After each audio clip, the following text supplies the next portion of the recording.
ಬೀದಿ ನಾಯಿಗಳ ಆರೈಕೆಗೆ ಕೋಟಿ ಕೋಟಿ ವೆಚ್ಚ ಮಾಡಲಿಕ್ಕೆ ಈಗ ಎಲ್ಲ ರೀತಿಯಾದಂಥ ತಯಾರಿ ಮಾಡಲಾಗ್ತಾ ಇದೆ. ಒಂದು ಕಡೆ ಬೆಂಗಳೂರಿನಲ್ಲಿ ಭೌ ನಾಯಿಗಳದೇ ದೊಡ್ಡ ಟೆನ್ಷನ್. ಹಾಗಾಗಿ ಭೌ ಆರೈಕೆಗೆ ಕೋಟಿ ಕೋಟಿ ಖರ್ಚು ಮಾಡಲಿಕ್ಕೆ ಪ್ಲಾನ್ ಮಾಡಿಕೊಳ್ಳಲಾಗಿದೆ. ಬೆಂಗಳೂರಿನಲ್ಲಿ ಬೀದಿ ನಾಯಿಗಳಿಗೆ ಚಿಕನ್ ಬಿರಿಯಾನಿ ಭಾಗ್ಯ. ಇನ್ನು ಗುರುತಿಸಿದ 4428 ಬೀದಿ ನಾಯಿಗಳು. ಒಟ್ಟು ಬೆಂಗಳೂರಿನಲ್ಲಿ 4428 ಬೀದಿ ನಾಯಿಗಳಿದ್ದಾವೆ. ಈ ಬೀದಿ ನಾಯಿಗಳ ಆರೈಕೆಗೆ ವರ್ಷಕ್ಕೆ 18 ಕೋಟಿ ರೂಪಾಯಿ ವೆಚ್ಚ ಮಾಡಲಿಕ್ಕೆ ಮುಂದಾಗಿದೆ.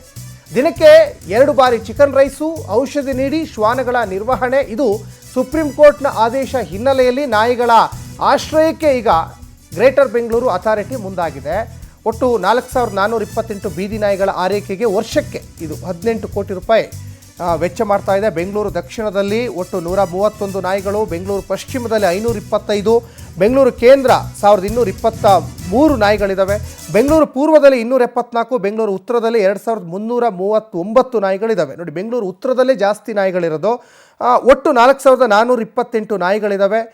ಜೊತೆಗೆ ಬೆಂಗಳೂರು ದಕ್ಷಿಣ ಶೆಲ್ಟರ್ ಸ್ಥಳದ ಸಂಖ್ಯೆ 2, ಬೆಂಗಳೂರು ಪಶ್ಚಿಮ ಶೆಲ್ಟರ್ ಸ್ಥಳದ ಸಂಖ್ಯೆ 5, ಇನ್ನು ಬೆಂಗಳೂರು ಕೇಂದ್ರದಲ್ಲಿ 7, ಬೆಂಗಳೂರು ಪೂರ್ವದಲ್ಲಿ 2, ಬೆಂಗಳೂರು ಉತ್ತರದಲ್ಲಿ 3, ಒಟ್ಟು 19 ಶೆಲ್ಟರ್ಗಳು.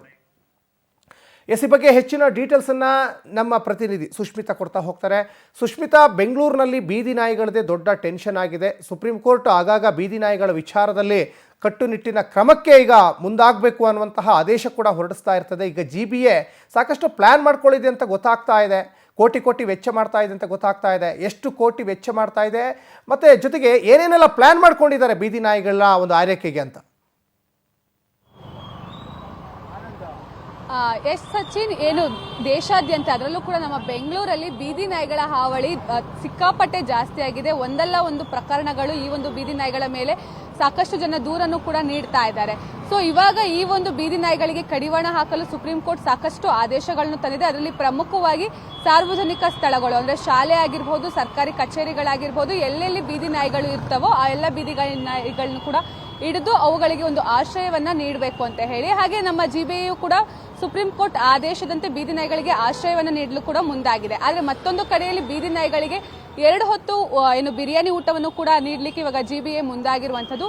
ಈ ಒಂದು ಬಿರಿಯಾನಿ ಊಟ ಆಗಿರಬಹುದು ಅಥವಾ ಬೀದಿ ನಾಯಿಗಳಿಗೆ ಆಶ್ರಯವನ್ನ ನೀಡುವಂತಹದ್ದಕ್ಕಾಗಿರ್ಬೋದು ಕೋಟಿ ಖರ್ಚನ್ನ ಮಾಡ್ತಾ ಇರುವಂಥದ್ದು ಇಲ್ಲಿ ಸ್ಪಷ್ಟವಾಗಿ ಎದ್ದು ಕಾಣಿಸ್ತಾ ಇದೆ. ಬೆಂಗಳೂರಲ್ಲಿ ಸರಿಸುಮಾರು 4400ಕ್ಕೂ ಅಧಿಕ ಬೀದಿ ನಾಯಿಗಳನ್ನ ಗುರುತಿಸಲಾಗಿದೆ. ಅದರಲ್ಲಿ ಆ ಒಂದು ಬೀದಿ ನಾಯಿಗಳಿಗೆ ಪ್ರತಿನಿತ್ಯವೂ ಕೂಡ 2 ಬಾರಿ ಬಿರಿಯಾನಿ ಊಟವನ್ನ ಹಾಕಬೇಕು ಅನ್ನೋದು ಕೂಡ ಇವಾಗ ಆದೇಶವನ್ನ ಮಾಡಿರುವಂಥದ್ದು.